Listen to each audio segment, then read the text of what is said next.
Well, here's another interesting question. I mean, why do you feel you're qualified? Well, because I need a job. There, I'm qualified. You have an opening? I need a job? Hey, I'm qualified, right? Well, obviously it's more than that. And if you've got an interview, even if it's just a first screening interview, they know that you're qualified, at least to a certain extent, and they want to learn more about you throughout this interview process, which might be just a screening interview or it might be multiple interviews, panel interviews, however it turns out.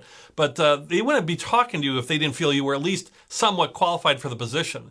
So the idea behind this is they want to hear your explanation. They want to see how you perceive yourself in the position and how you perceive yourself as far as fitting with the organization.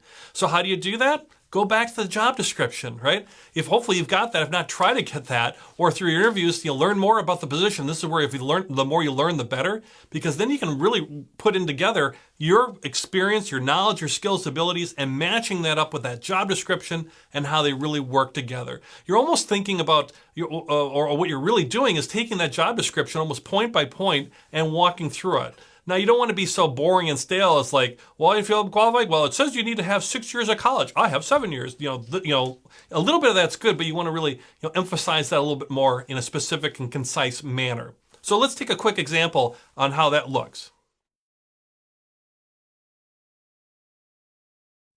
Well, I'm looking for positions where I can really make a great contribution, and really looking at the job description and looking at this position, I think I can really make a great contribution in that role and for the company. So in terms of qualifications, just looking at the job description, it said you're looking for somebody with a bachelor's degree. Well, I happen to have a master's degree, so I certainly fit there. I have 8 years of experience. You're looking for 5. And also somebody who has some good team and public speaking leadership skills. And we'll talk, I'm sure, in our interview more about this, but I have all those skills for my position as a district manager in XYZ company, as well as being a direct salesperson in ABC company previous to that. So looking at the job description, I meet all the qualifications, actually exceed those.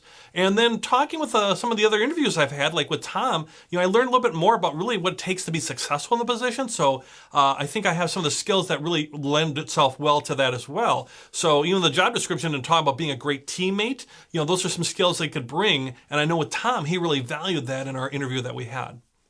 So you can see I'm going through the job interview a little bit. This wasn't a perfect answer, but I'm sharing some things about, here's what the job interview thing says, or the job description says. Here's what I got. It's almost like a checklist. Boom, I knock it out.